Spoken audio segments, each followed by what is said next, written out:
예, 안녕하세요. 오늘은 이제 철학과 종교라는 얘기를 해볼 텐데요.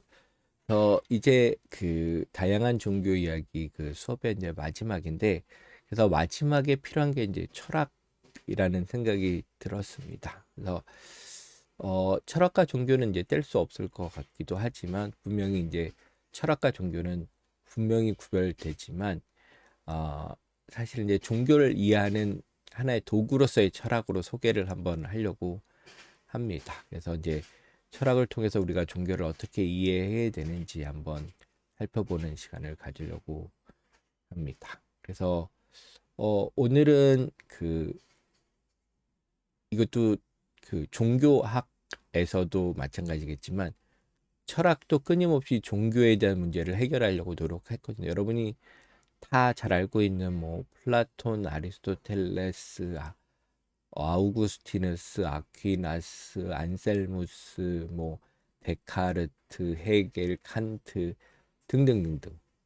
이 서양 철학은 다 신의 문제, 종교의 문제가 자기의 핵심 문제 중에 하나였거든요. 그걸 해결하는 게 중요해서 사실은 철학과 종교를 다 뗄 수 없습니다.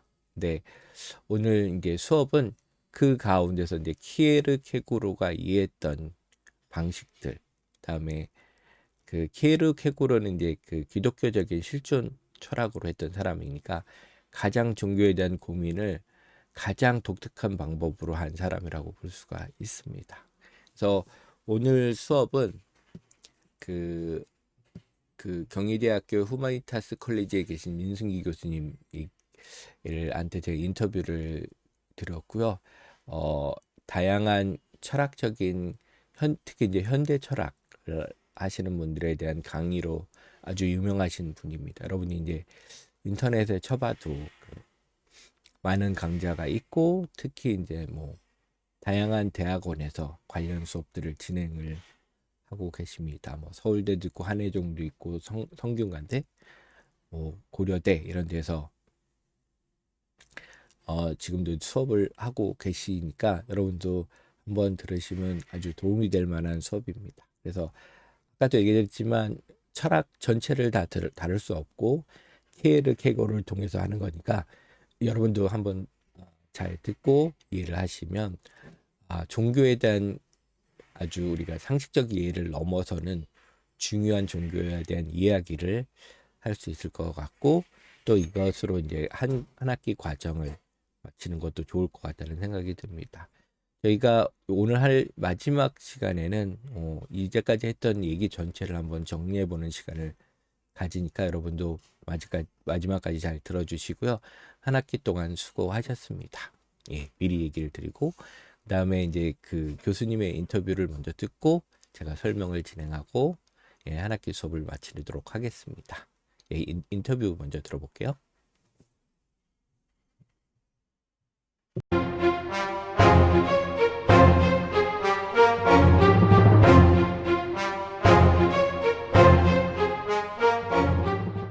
그래서 오늘은 그 여러 가지 종교 틀 안에서 개별 종교 틀 안에서 학생들하고 얘기를 했었는데 오늘은 전체적인 종교랑 철학에 대해서 조금 알고 싶은데요.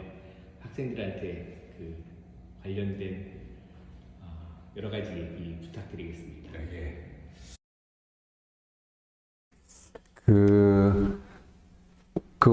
이제까지 여러분 그 제도로서의 종교에 대해서 많이 이야기하셨으니까 오늘은 종교적이라고 하는 것을 가지고 좀 이야기해 보도록 하십시다. 이 종교적이라는 형용사. 그러니까 이 종교적이라고 하는 것은, 종교 속에 있으면서 제도로서의 종교를 넘어서는 것일 수 있습니다. 그래서 이 종교적인 것은 종교와 관련이 되어 있지만 제도로서의 종교, 이 제도라고 하는 게 보통 이제 고착화시키는 거잖아요. 그러니까 교리 같은 것을 통해서 또는 어떤 물질적인 제도적인 장치들을 통해서 이 종교적인 것을 고정시키는, 고착화시키는 것이기 때문에 어쩌면 종교적인 것은 이런 제도적인 종교 또는 이 종교적인 장치 속에서 고착화되어 버린, 그러나 고착화되어서는 안 될 어떤 것들을 이야기하는 것인지 모릅니다. 그래서 이런 우리가 이제 예를 들어서 종교적 경험 이런 거 얘기할 때 그때 이 종교적이라고 하는 것이 도대체 그러니까 제도로서의 종교 여러 가지가 있을 수 있죠. 여러분이 계속 했던 것처럼. 그런데 그런 것들을 모두 아울러서 우리가 종교적이라고 하는 것은 어떤 것인가?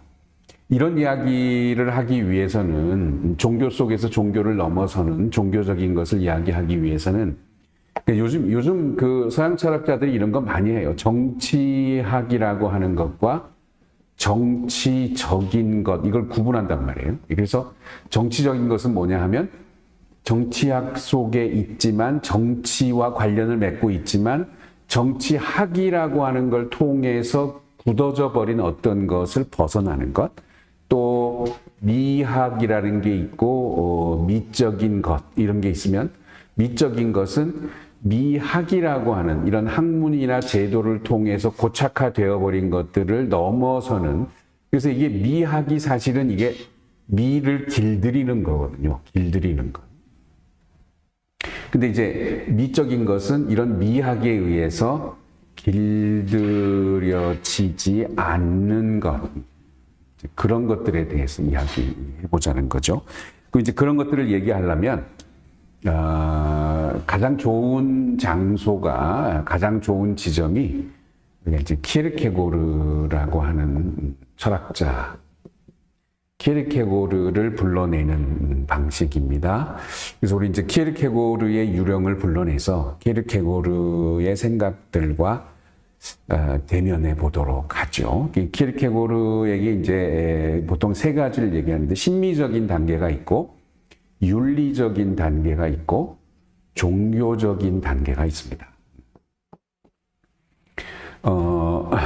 얼른 보면 심미적인 것과 윤리적인 것을 통합하는 게 종교적인 것처럼 보이지만 사실 그렇지 않습니다. 그러니까 키르케고르는 윤리적인 것이 어떻게 되느냐, 심미적인 것을 중지시키면 윤리적인 게 됩니다. 그러니까 이것이 모두 이렇게 확연하게 구분되는 게 아니고요. 심미적인 것 속에서 심미적인 것을 중지시키면 윤리적인 게 되고, 윤리적인 것 속에서 윤리적인 것을 중지시키면 종교적인 것이 됩니다. 그러니까 어쩌면 이 중지라고 하는 것이 키르케고르에게는 굉장히 중요하고요. 이 중지는 사실은 어떤 불연속적인 도약입니다. 도약에. 그래서 키르케고르는 인간을 어떤 연속성 속에서 파악할 수 없다고 생각합니다. 예? 인간을 인간으로 만들어주는 것은 인간이 어느 순간 도약하는 거예요. 그러니까 자기가 전혀 예측할 수 없는 상태로 바뀌는 거예요. 변화하는 거죠. 이게 인간입니다. 그래서 이걸 만약에 정신분석학적인 것으로 설명하면 인간이 인간인 이유는 인간이 미칠 수 있기 때문입니다. 광기. 미칠 수 있는. 그러니까 저 광기 자체는 예측할 수 없는 형태로 분출되는 거죠. 예. 그래서 이렇게 이 말을 조금 다르게 설명하면 인간이 인간 이상이 되는 경험. 요게 중요해요. 내가 내 이상이 되는 경험. 내가 나와 달라지는 경험. 내가 나와 달라지는 경험. 자, 여기서 심미적인 것은 어떤 세계냐? 자, 우리가 종교적이라고 하는 것을 가지고, 종교적이라는 형용사를 가지고 우리의 삶에 대해서 한번 생각을 해보죠. 이 심미적인 것은 이 동일성의 세계입니다. 동일성의 세계, sameness의 세계입니다. 동일성의 세계. 그래서 우리가 흔히 얘기하듯이 어떤 조화, 일치, 뭐 이런 것들이 중요하게 되고요. 윤리적인 세계는 이건 차이의 세계입니다. 차이의 세계. 우리가 보통 살아가고 있는, 우리가 보통 흔히 이제 현실이라고 부르는 것은 모두 이런 차이라고 하는 것에 기반을 두고 있습니다. 예를 들어서 우리가 현실을 구성하는 가장 기본적인 단위가 가족이잖아요. 가족을 구성하는 것은 차이죠. 아버지와 아들의 차이. 아버지와 아들의 차이가 무너지면 근친상간 같은 것은 아버지와 아들의 차이가 상실되어 버리는 거죠. 그러니까 가족은 늘 이렇게 관계라고 하는 것 자체가 모두 차이입니다. 문화를 구성하는 모든 관계가 차이에 의해서, 이게 차이의 세계.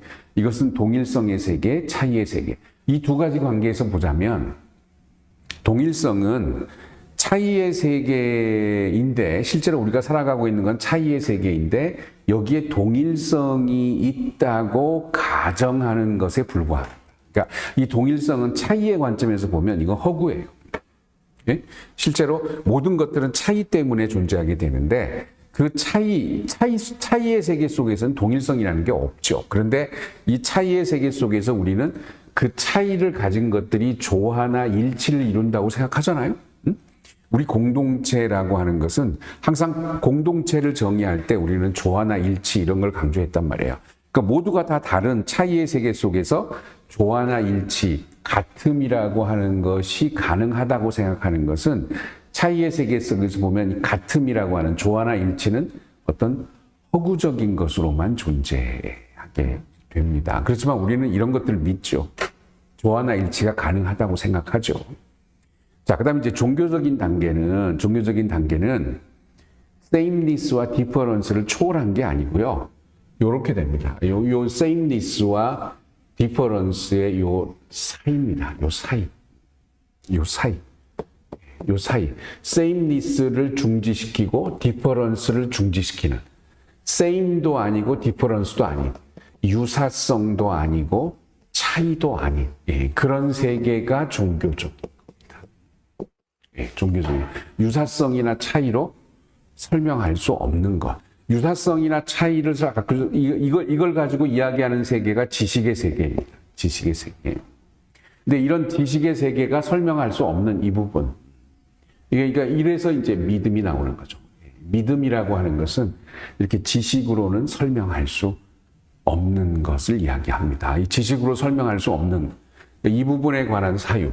그러니까 지금 우리 시대의 서양 철학은 모두 이 부분에 관한 사유라고 말할 수 있습니다. 그러니까 어떻게 보면 종교적인 것에 관한 이야기예요. 그래서 지금 우리 시대의 서양 철학을 이해하려면 종교적이라고 하는 것을 이해해야 합니다. 우리는 대부분 그러니까 학문을 하는 사람들이 우리나라에서는 특히 학문을 하는 사람들이 이 종교적인 것을 별로 이야기하지 않으려고 하는데 실제로 서양 철학에서는 이 믿음의 차원을 이야기하지 않으면 그러니까 예를 들어서 이 계몽주의가 있다. 이 계몽주의가 이제 지식이잖아요. 서양의 근대를 얘기하는 이 계몽주의. 근데 이 계몽주의는 이제 예를 들어서 신이라고 하는 것 대신에 신 대신에 인간을 이야기하는 게 계몽주의적인 것인데 그럼에도 불구하고 지금은 이 계몽주의적인 것이 다 쫓아내겠다고 말한 이런 믿음의 차원, 이런 것들이 종교적인 차원, 이런 것들이 다시 복귀하는 그런 양상을 가지고 있습니다. 물론 이제 전통적 의미의 종교와는 좀 다른 것이죠. 자, 키르케고르가 윤리적인 것과 종교적인 것을 이야기하기 위해서 드는 예가 뭐냐? 아브라함과 이삭입니다. 아브라함과 이삭의 이야기입니다. 이 이삭을 100세 때 주고요. 아브라함이 100세 때 이삭을 낳습니다. 또 아브라함에게 이 이삭을 제물로 바치라고 합니다. 그러니까 아브라함의 침묵이라고 하는 게 있는데 왜 이 아브라함이 침묵을 하느냐? 아무도 신을 이해할 수 없다고 생각하기 때문이에요. 그렇죠. 이해가 안 가죠. 아니, 이 아브라함이 100살 때, 그러니까 또 아브라함의 아내인 사라가 도저히 아이를 생산할 수 없을 나이에 이삭을 낳게 해주고 나서 이 아브라함이 자기 자신보다 더 사랑하는 이 이삭을 바쳐라. 이렇게 얘기하는 것은 누가 봐도 이해할 수가 없는 신의 명령입니다. 그러니까 신의 명령 자체가 종교적인 것 자체가 윤리적인 상태에서는 이해 불가능한 겁니다. 이해할 수 없어요. 그러니까 그냥 믿음의 차원입니다. 이건 이해할 수가 없어요. 증명하거나 이해할 수가 없습니다. 그래서 아브라함이 누구에게도 말하지 않고 침묵을 지킨다. 이거는 언어로 재현되거나 이해될 수 없다는 거죠. 자, 아브라함이 이삭을 바치기 위해서 칼을 빼들었을 때, 이삭을. 자, 이 실제로 이삭에게도 말 안 합니다. 이삭이 이제 등에 자기를 제물로 바칠 장작 이런 걸 가지고 가는데 이삭이 가면서 묻습니다. 아브라함에게 아버지 제물이 없네요. 제물이 다른 건 다 있는데. 그러니까 아브라함이 네가 제물이야 이렇게 말할 수는 없잖아요. 그러니까 신이 준비하신다 이렇게 얘기하네요. 신이 준비한다는 것은 사실은 아무 말도 안 한 거죠. 아무 말도 안 한 겁니다. 실제로 뭘 얘기를 해야 되는 거예요. 제물은 너다 이렇게 얘기해야 되는데 그걸 얘기를 못 한 거죠. 그래서 아브라함이 이렇게 이삭을 바치기 위해서 이삭을 제물로 삼아서 이삭을 죽이려고 하는 순간 윤리적인 의무 자체가 중지됩니다. 아버지가 아들을 죽여서는 안 되잖아요. 아버지가 아들을 죽이면 그 아버지는 윤리적으로 볼 때 어때요? 아버지라고 말할 수가 없습니다. 아버지는 아들을 보호해야 되는 의무가 있어요. 아버지는 아들을 죽이면 안 되는 거죠. 그런데 이 아버지가 아들을 죽이게 되는, 그래서 이때 아브라함은 더 이상 뭐가 안 돼? 인간이 아니게 됩니다. 그렇죠? 윤리적으로 볼 때 인간이 아니에요. 아들을 죽이는 아버지는 인간이 아닙니다. 이렇게 인간이기를 스스로 중지할 때 비로소 아브라함은 믿음의 조상이 됩니다. 믿음의 조상이 됩니다. 이런 인간적인 것을 중지할 때, 자, 아브라함이 이삭을 죽이려고 칼을 빼들었을 때, 아브라함은 윤리적인 것 자체로 보자면 인간이 아니지만, 이해할 수 없는 신의 명령을 수행한다는 점에서는 종교적인 측면에서 보자면 아브라함은 신의 명령을 충실하게 수행하는. 그러니까 여기서는 아들을 죽이는 괴물이지만 인간이 아니지만 여기서는 신의 명령을 수행하는 가장 훌륭한 인간이 됩니다. 인간임을 중지할 때 비로소 가장 인간다운 인간이 되는 거죠. 인간이 인간임을 중지할 때 가장 충실한, 신에게 충실한 인간이 됩니다. 자, 이를 보면, 그래서 윤리적인 것과 종교적인 것 사이에는 결코 메꿀 수 없는 간극이 존재한다. 이 간극에서 종교적인 것이 만들어집니다. 보세요. 인간이 인간이기 위해서, 인간이 가장 충실한 인간이 되기 위해서는 인간이 인간 자신을 지워야 돼요. 인간이 인간임을 포기할 때, 즉 아들을 죽이는 인간임을 포기할 때 가장 충실한 인간이 될 수 있습니다. 이렇게 되면 인간은 인간과 달라지는 거죠. 인간이 인간과 달라지는 거. 자, 이 부분이 지금 키르케고르에는 기독교를 설명하는 방식인데, 이거 보세요. 신이 있습니다. 자, 기독교의 신이 있습니다. 이거는 지금 사실은 이제 뭐 제도로서의 기독교를 이야기하려고 하는 것이 아니라 이 기독교의 이런 구조 자체가 철학자 헤겔의 생각을 가장 잘 보여주기 때문입니다. 그래서 이제 신이 있습니다. 이 신은 우리가 이제 이걸 이제 철학용어로 실체라고 합니다. 서브스턴스라고 하는. 그러니까 이 실체는 결핍이 없는 거예요. 이게 온전한 거예요. 온전한 거예요. 근데 신이 세상을 만들었잖아요. 세상을 만들었어요. 자기 작품이라고. 자기 작품이에요. 근데 이 온전한 신이 어느 날, 여러분 저 유대 신화에 보면요, 이런 게 나와요. 신은 온전하기 때문에 온전한 자는 세상을 만들거나 이럴 이유가 없어요. 온전한 자는 사랑하지 않습니다. 결핍된 자만이 사랑할 수 있어요. 자신의 결핍을 메꾸려고. 그래서 온전한 자는 사랑하지 않습니다. 그래서 신이 어느 날 자신의 몸을 웅크려요. 몸을 웅크립니다. 몸을 웅크리면 자기가 보지 못하는 지점이 생깁니다. 주름이 생긴다고요. 자기가 보지 못하는 부분. 그래서 신이 스스로 자기가 보지 못하는 부분, 신이 스스로 결핍돼요. 그러니까 신이 스스로 결핍된 인간이 되어서 자신의 작품 안으로 뛰어들어요. 그러니까 이 온전함을 버리고 결핍된 인간이 돼요. 이게 주체라고 하는 겁니다. 그러니까 온전한 실체가 온전함을 버리고 결핍된 주체와 같아지는 것. 이게 기독교의 사랑입니다. 그래서 신이 들어오잖아요. 이 신이라고 하는 인간 세계와 관계없는 초월적인 신이 아닙니다. 기독교는 초월적 종교가 아니에요. 우리가 종교라고 하는 건 항상 초월과 관계에 있지만 기독교는 초월성의 종교가 아닙니다. 그래서 이렇게 초월성의 종교가 이렇게 위로 올라가잖아요. 우리가 신처럼 되는 거잖아. 인간을 벗어나서 신처럼 되는 거. 그게 아니고 반대로 신이 인간이 되는 게 기독교입니다. 신이 인간이 돼요. 그러면 이 신이 자신의 온전함을 버리고 인간 안으로 들어와요. 이렇게. 근데 인간은 이 신을 감당할 수가 없죠. 그래서 신이 이 안으로 들어오게 되면 이 인간 세계 안에서 신은 뭘로 남을까요? 인간이 결코 인간 사회의 요소가 되지 않아요. 인간이 지배할 수 있는 인간 사회를 구성하는 요소가 아니라 인간이 감당할 수 없는 공백이 돼요. 공백이 됩니다. 그래서 인간 세계는 인간 플러스 공백이 됩니다. 이 공백을 가지게 되죠. 공백을 가지게 돼요.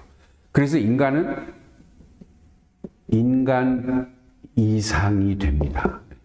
모아된 휴먼 이렇게 되죠. 네. 인간 속에서 그 신이 인간 안에 공백으로 들어온단 말이에요. 이렇게. 그래서 인간을 인간 이상으로 만들어줘요. 인간을 인간과 똑같은 것이 아니라 인간이 인간 이상이 되게 인간이 인간과도 다르게 만들어줘. 내가 나와 다르게 나를 나 이상으로 만들어주는 것은 순전히 내 안에 신적인 공간이 있기 때문입니다. 그래서 나는 기독교의 신은 내 안에 공백으로 들어와서 초월성이 아니라 내가 그냥 그렇게 되고 싶지만 결코 될 수 없는 그런 초월성이 아니라 내 안에 공백으로 들어와서 나를 나 이상으로 만들어주고 내가 나와 같지 않도록 만들어주는 나를 늘 나와도 다르게 만들어주는 어떤 가능성. 그게 기독교의 신입니다. 그래서 종교적이라는 것은 내가 나와 달라지는 경험. 지금의 나와 달라지는 경험. 내가 지금의 나와 달라지는데 내가 어떻게 변화할지 나도 몰라요. 네. 나는 지금의 나가 아니라 항상 뭐죠? 항상 도래할 나, 투컴이라고. 내가 어떻게 어떤 이 내가 될지 나 몰라요. 내가 어떻게 변할지 나도 몰라요. 네. 그러니까 종교적인 것이라고 하는 것은 이렇게 내가 예측할 수 없는 방식으로 바뀌는 것. 그게 종교적인 경험입니다. 그러니까 보통 제도로서의 종교가 늘 얘기하듯이 기존의 권력을 유지하기 위해서 자신의 어떤 기득권을 가지기 위해서 그런 것은 종교적인 것이 아니고 비종교적인 거죠. 그러니까 종교적인 것은 늘 내가 나 아닌 것, 또 나보다도 못한 것과 공감할 수 있는 능력. 그러니까 신이 신보다 못한 인간과 공감하는 거잖아요. 그게 사랑이잖아요. 그러니까 인간과 공감하기 위해서, 인간을 구원하기 위해서 인간과 같아져야 돼요. 이게 사랑입니다. 같아져야 돼요. 우월한 위치에서 우월하지 못한 것을 껴안는 게 아니고, 신이 인간을 껴안으면 신과 인간이 구분되지 않는 상태가 되잖아요. 이 부분이 되잖아요. 이 부분. 신과 인간이 같아지는 거. 요게 기독교의 예수죠. 신과 인간. 그래서 요거는 신도 아니고 인간도 아니기 때문에 일종의 괴물이 되는 겁니다. 괴물이 되는 거. 아브라함이 아이를 죽이는 괴물처럼 되려고 할 때 천사가 그 손을 잡죠. 그러니까 이렇게 괴물이 될 때, 즉 인간이 인간과 달라질 때, 인간 이상이 될 때, 내가 나와 달라질 때. 그래서 종교적인 경험이라고 하는 것은 이렇게 킬케고르에 따르면 내가 나와도 달라지는 경험, 내가 항상 나와 다르게 존재할 수 있는 경험, 그런 것들이라고 말할 수 있겠습니다.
이 옆에 있는 사진은 유명한 키에르케고르라는 철학자입니다.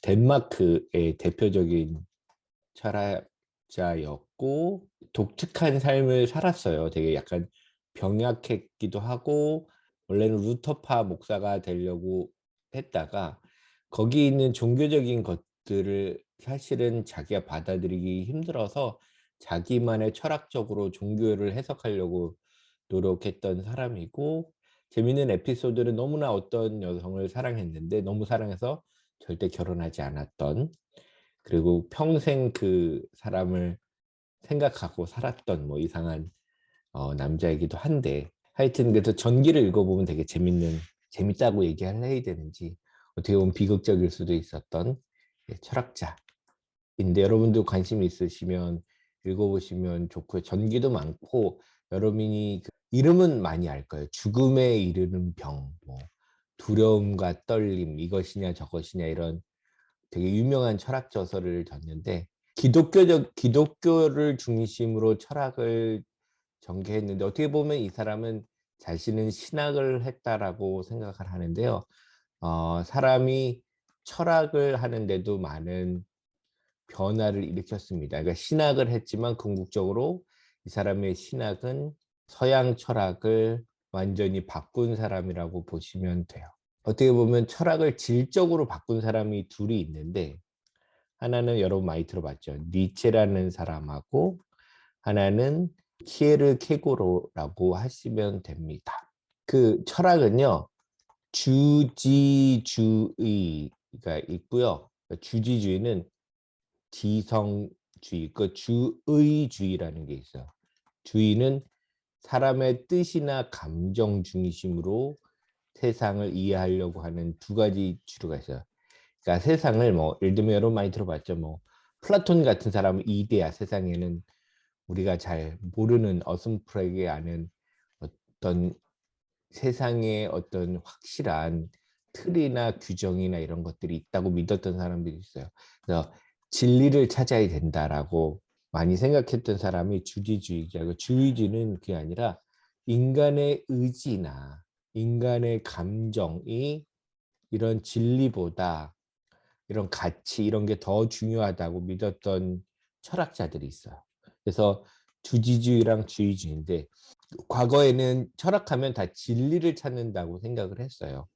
주의주의를 생각했던 철학자들은 진리가 중요한 게 아니라 진리도 뭐냐면 인간이 뭘 의지하고 어떤 느낌을 가지고 예, 이런 것들을 통해서 힘 막 이런 거 있잖아요. 니체는 이런 것들이 더 중요하다라고 믿었던 철학자들이 있었는데 그게 비슷한 시절에 등장을 했는데 그게 한편으로는 니체고 니체는 근데 약간 힘 같은 걸 하죠. 긍정적인 힘. 인간은 힘을 사용해야 돼요. 예를 들면 반동적이거나 부정적인 게 중요한 게 아니라 긍정적인 힘을 주장했던 게 니체고 약간은 내면적이고 아주 감수성 있는 철학을 생각했던 거는 여기서 보는 키에르케고르라는 사람이 있습니다. 키에르케고르가 평생 고민해왔던 건 뭐냐면 정말 종교적인 건 뭐냐라는 거에 대해서 많이 생각을 했습니다. 이거는 여러분 동영상에서 교수님께서 설명해 주신 내용인데 종교적인 게 뭐냐라고 하면 이거는 제도인데 제도는요 항상 어떤 거를 고착시키는 걸 해요. 만들어 놓은 거. 예를 들면 개신교는 뭘 고착시키냐면 그다음에 뭐 가톨릭도 있죠. 가톨릭은 성상 이런 걸 중요하게 생각해요. 그죠? 뭐 십자가 모양이나 묵주나 등등등 그다음에 무슨 성상 이런 것들도 중요하다고 생각하는데 개신교는 그런 걸 하면 안 돼. 그러니까 모든 이 양쪽 모두가 뭐냐면 제도적인 걸 만들어요. 교리도 이걸 꼭 알아야 돼. 그래서 뭐냐면 교리를 정리를 하고 이걸 신학교를 만들어서 또 다시 재교육을 해서 그것이 바뀌지 않도록 유지하려고 되게 노력을 해요. 불교도 마찬가지고요. 불교도 불교 대학을 만들고 동국대학교도 있죠. 뭐 불교 대학교도 만들고 경전을 정리하고 경전을 해석하고 그것을 사람들한테 알리고 바뀌지 않고 진짜의 진리가 바뀌지 않고 지켜나가도록 하는 거죠. 이슬람은 더하죠. 여러분 아시겠지만. 그러니까 시아 순위가 이 두 파의 핵심도 뭐냐면 여러 가지 문제가 있겠지만 이 사람들이 갈라지게 하는 것 중에 하나가 예를 들면 그 쿠란만 따라야 되는지 쿠란 말고도 다른 경전을 인정해야 되는지에 대한 것 때문에 쪼개진 거거든요. 그러니까 모든 종교는 고착화시키는 것에 목적을 많이 둬요. 왜냐하면 이쪽 입장에서 뭐냐면 여기서 주어진 진리만 아까도 했지만 주지주의 철학처럼 우리가 갖고 있는 건 진리니까 그거를 지키면 되고 이게 변질되지 않도록 하는 거 교리 같은 거를 중요시합니다. 그래서 아까도 얘기했지만 뭐 십자가 이런 것처럼 물질적인 장치 뭐 세례를 주기도 하고 그다음에 여러분 뭐 불교에 가면 뭐 명상 뭐 이런 거죠. 뭐 어떤 몸의 자세 같은 거 그런 장치를 통해서 종교적인 것을 고착화시키는데 이거는 뭐냐면 종교적인 거는 반대로 고착화되면 안 되는 게 종교적인 거가 되는 거예요. 그러니까 종교에 있는데 이건 뭐예요? 종교를 넘어서는 거가 되어야 됩니다. 이거는 종교 안에 갇히면 안 되는 게 종교적인 건데 그래서 요즘 철학이 종교를 다시 불러오고 있어요. 요즘에 20세기랑 21세기 철학자들, 특히 프랑스 중심의 유명한 철학자들이 다시 불러오는 사람은 뭐냐면 신약 성경에 나오는 사도 바울 같은 사람을 다시 불러와서 철학을 다시 해요. 2000년 전에 그 사도 바울은 예수를 보지 못했어요. 근데 예수를 믿는 사람을 핍박을 하다가 다시 그 하늘에서 올려진 예수의 부름을 받고 개종을 한 다음에 그 유대인한테만 제한돼 있던 그리스도에 대한 이야기를 전 세계에 퍼뜨린 사람이 사도 바울이라는 사람인데 이 사도 바울을 통해서 다시금 철학을 다시 한번 생각해 보는 사람들이 많아요. 그래서 요즘 철학책을 찾아보면 바울에 대한 책들이 아주 많아요. 그러니까 모든 유명한 철학자들은 한번 꼭 언급하고 넘어가는 게 사도 바울인데 그 얘기는 뭐냐면 종교적인 것이 이전의 철학과 철학에서도 중요한 역할을 하게 되는 거예요. 그건 뭐냐면 그 안에 있으면서도 그걸 넘어서는 거라고 보시면 돼요. 근데 여기 이 말이 중요한 게요.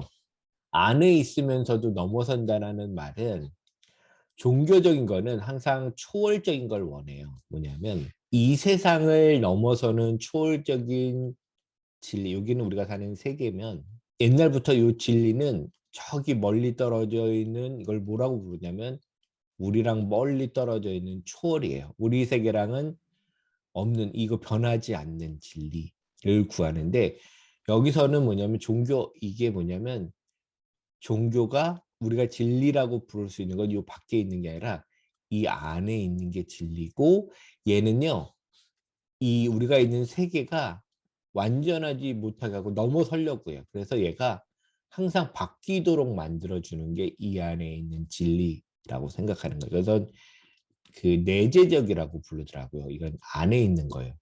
초월하지 않고 그 안에 들어가서 세상을 바꾸는 거. 그러니까 옛날에 제도적인 종교는요. 항상 이 세상 너머에 있는 뭔가 진리가 있을 것이다. 너희들이 수련하고 선행하고 이런 걸 잘하면 저 밖에 있는 진리를 알고 깨닫고 뭐 열반을 하고 뭐 등등 뭐 힌두교 우리 배웠잖아요. 불교 뭐 도교에서 원하는 뭔가가 저 바깥에 있다. 근데 도교도 약간 여기랑 비슷해요. 도교는 그러니까 뭐 예를 들면 유교 같은 경우는 저기 우주의 질서가 있어 뭐 이렇게 얘기를 하잖아요. 이것도 되게 초월인데 도교나 이런 것들은 사실 좀 내재적인 거를 얘기를 하죠. 그래서 여러분이 생각하면 종교적인 거라고 얘기하면 여러분 뭘 생각하시면 돼요? 예, 이거는 저기 초월되어 있는 게 아니라 이 안에 들어와 있는 거라고 보시면 돼요. 예를 들면 적이라는 거에 이제 예를 들면 정치학을 하잖아요. 여러분 정치학과도 있죠. 정치와 관련돼 있지만 굳어진 거예요. 제도로. 선거 제도. 우리나라는 뭐죠? 통치제가 대통령 중심제. 뭐 영국은 의원 내각제. 제도. 예, 이거는 제도는 특징이 뭐예요? 안 바뀌려고 하고 이게 이걸로 충분한 것처럼 사람들을 설득하고 그 바깥의 생각을 못 하도록 만들어요. 그래서 정치학은 건데 정치와 관련된 거지만 굳어지는 건데 정치적인 것은 뭐냐면 정치를 넘어서는 거. 그러니까 사실은 지금 우리가 갖고 있는 제도는 민주주의를 반영을 못 해요. 그러니까 민주주의는 사실은 모든 개별 사람이 자기의 뜻에 맞는 국가를 갖게끔 하고 통치체를 갖도록 하는 이 민주주의가 사실은 구현이 안 되도록 되는 다 제도거든요. 근데 이 제도를 항상 넘어가는 거를 생각을 하려야 되는 게 그런 의미에서 우리한테 필요한 건 뭐예요? 정치 제도가 아니라 정치적인 것이 필요한 거죠. 그다음에 미학 많이 배우잖아요. 학문 제대로 고착된 거. 미를 알려면 철학의 뭐뭐를 공부해야 되고 뭐뭐뭐 한 걸 해야 돼. 그래서 미라는 걸 규정하고 그 안에 들어가 규정 안에 들어갈 수 있도록 사실 미를 길들이는 거예요. 미는요. 규정이 힘들죠, 사실. 아름다움을 느끼는 거. 그래서 미적인 거는 고착할 수 없는 거, 길들여지지 않은 거를 얘기를 해야 돼요. 그래서 재밌는 거는 미술이 되게 사람들이 이해하기 힘들어해요. 아이가 그린 것 같은 그림인데 이걸 뭐 엄청나게 큰 금액을 주고 사는 경우가 있잖아요. 그러니까 우리는 그 가치를 이해할 수가 없어요. 왜냐하면 그 우리가 갖고 있는 틀 안에서 보게 되면 3살짜리가 그린 그림이거나 어머 유명한 사람이 예를 들면 피카소가 그린 그림을 구별하기 힘들어요. 근데 여기서 말하는 미적인 건 뭐냐면 이제까지 우리가 미라는 전통을 깨는 것에 사실은 사람들은 더 열광을 해요. 미술은. 기법이나 뭐 이런 게 아니라 이제까지 우리가 관행처럼 믿고 따라왔던 미의 전통을 어떻게 깨는지가 되게 중요해요. 그래서 그 사람 누구죠? 그 거리의 미술가라고 부르는 갑자기 또 이름이 기억이 안 나네요. 그 갑자기 벽에다가 그래피티를 하고 스테인실로 그림을 찍고 도망가요. 근데 다음날 자기가 인스타그램에 그 자기 했던 행위의 사진을 올리면 벽에 있는 낙서가 몇십억의 가치를 갖게 되는 거예요. 저번에는 미술관에서 경매를 하는데 자기 그 그림 어떤 소녀가 풍선을 달고 있는 그림을 판매하는데 이게 한 몇 억이었나 봐요. 근데 그 그림이 경매 낙찰되는 순간 장치를 넣었는데 이 그림이 갈려져 나가게 했어요. 근데 이게 고장이 나서 갈려져 중간까지만 갈려져 나가고 멈췄는데 근데 그 경매를 하는 사람이 이거를 그냥 받기로 했어요. 왜냐하면 그냥 그림에다가 미술 자체를 파괴하려고 하는 거가 포함된 거예요. 이게 상업 미술이 얼마나 부조리한지를 보여주는 파괴를 위한 퍼포먼스가 더해져서 지금은 그냥 몇 억이 아니라 몇십억 대 60억인가요? 가치가 됐어요.